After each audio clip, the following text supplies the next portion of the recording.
ನಮಸ್ಕಾರ ವೀಕ್ಷಕರೇ, welcome to ನಮಸ್ತೆ ಇಂಡಿಯಾ ಕುಕಿಂಗ್ ಚಾನಲ್. ಇವತ್ತು ನಮ್ಮ ಚಾನಲ್ನಲ್ಲಿ ಇಡ್ಲಿ ಮತ್ತು ದೋಸೆಗೆ ಸೂಟ್ ಆಗುವಂತಹ ತುಂಬಾನೇ ಸುಲಭವಾದ ಮತ್ತು ರುಚಿಯಾದ ಚಟ್ನಿ ಮಾಡೋದು ಹೇಗೆ ಅನ್ನೋದನ್ನ ನೋಡೋಣ.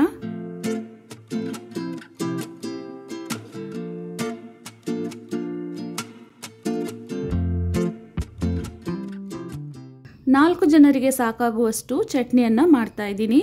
ಒಂದು ಪ್ಯಾನ್ ನಲ್ಲಿ 1 ಮುಷ್ಟಿಯಷ್ಟು ಕಡಲೆಕಾಯಿ ಬೀಜವನ್ನ ಹುರ್ಕೊಳ್ತಾ ಇದ್ದೀನಿ. ಕಡಲೆಕಾಯಿ ಬೀಜ ಸ್ವಲ್ಪ ಹುರಿದಾದ್ಮೇಲೆ 5 ಬ್ಯಾಡಗಿ ಮೆಣಸಿನಕಾಯಿಯನ್ನ ಹಾಕ್ತಾ ಇದ್ದೀನಿ. ಕಡಲೆಕಾಯಿ ಬೀಜ ಈ ರೀತಿ ಕಂದು ಬಣ್ಣ ಬರೋವರೆಗೂ ಸ್ಟವ್ ಅನ್ನ ಮೀಡಿಯಂ ಫ್ಲೇಮ್ ನಲ್ಲೇ ಇಟ್ಟು ಹುರ್ಕೊಬೇಕು. ಈಗ ಸ್ಟವ್ ಅನ್ನ ಆಫ್ ಮಾಡ್ತಾ ಇದ್ದೀನಿ. ಒಂದು ಮಿಕ್ಸಿ ಜಾರ್ ನಲ್ಲಿ ಖಾರವಾಗಿರುವ 5 ಹಸಿರು ಮೆಣಸಿನಕಾಯಿ, ಸ್ವಲ್ಪ ಹುಣಸೆ ಹಣ್ಣು, ಒಂದು ತೆಂಗಿನಕಾಯಲ್ಲಿ ಕಾಲ್ ಭಾಗವನ್ನ ಹಾಕ್ತಾ ಇದ್ದೀನಿ. ದೊಡ್ಡದಾದ 6 ಬೆಳ್ಳುಳ್ಳಿ ಎಸಳನ್ನ ಹಾಕ್ತಾ ಇದ್ದೀನಿ. ಹುರಿದಿರುವ ಕಡಲೆಕಾಯಿ ಬೀಜ ಮತ್ತು ಮೆಣಸಿನಕಾಯಿಯಿಂದ ಮೆಣಸಿನಕಾಯಿನ ಮಾತ್ರ ತೆಗೆದು ಜಾರ್ನಲ್ಲಿ ಹಾಕ್ತಾ ಇದ್ದೀನಿ. ರುಚಿಗೆ ತಕ್ಕಷ್ಟು ಕಲ್ಲುಪ್ಪನ್ನ ಹಾಕಿ ಇದನ್ನ 1 ರೌಂಡ್ ಸುತ್ತಿಸ್ಕೊಳ್ತಾ ಇದ್ದೀನಿ. ಇದಾದ್ಮೇಲೆ 1 ಮುಷ್ಟಿಯಷ್ಟು ಹುರಿಗಡ್ಲೆ, ಹುರಿದಿರುವ ಕಡಲೆಕಾಯಿ ಬೀಜವನ್ನ ಹಾಕಿ 1 ರೌಂಡ್ ಸುತ್ತಿಸ್ಕೊಳ್ತಾ ಇದ್ದೀನಿ. ಇದಾದ್ಮೇಲೆ ನೀರನ್ನ ಹಾಕೊಬೇಕು. ನೀರನ್ನ ಹಾಕಿದ್ಮೇಲೆ ಈ ಚಟ್ನಿಯನ್ನ ರುಬ್ಕೊಳ್ತಾ ಇದ್ದೀನಿ.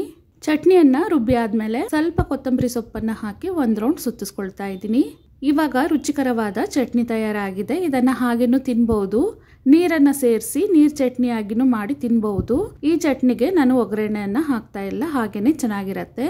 ಒಗ್ಗರಣೆ ಬೇಕಾಗಿದ್ರೆ ಒಂದು ಬಾಣಲಿಯಲ್ಲಿ 2 ಟೇಬಲ್ ಸ್ಪೂನ್ ಎಣ್ಣೆಯನ್ನ ಹಾಕಿ, ಎಣ್ಣೆ ಬಿಸಿ ಆದ್ಮೇಲೆ ಅರ್ಧ ಟೀ ಸ್ಪೂನ್ ಸಾಸಿವೆನ ಹಾಕಿ, ಸಾಸಿವೆ ಚೆನ್ನಾಗಿ ಸಿಡಿದಾದ್ಮೇಲೆ 1 ಕಡ್ಡಿ ಕರಿಬೇವಿನ ಸೊಪ್ಪನ್ನ ಹಾಕಿ ಸ್ಟವ್ ಆಫ್ ಮಾಡಿ ಒಗ್ಗರಣೆಯನ್ನ ಚಟ್ನಿಯಲ್ಲಿ ಹಾಕಿ ಮಿಕ್ಸ್ ಮಾಡಿ ತಿನ್ಬಹುದು. ವೀಕ್ಷಕರೇ, ಈ ರೆಸಿಪಿ ನಿಮಗೆ ಇಷ್ಟ ಆಗಿದ್ದರೆ ನಮ್ಮ ಚಾನಲ್ ಅನ್ನ ಲೈಕ್ ಮಾಡಿ, ಸಬ್ಸ್ಕ್ರೈಬ್ ಮಾಡೋದನ್ನ ಮರೆಯಬೇಡಿ. ಧನ್ಯವಾದಗಳು.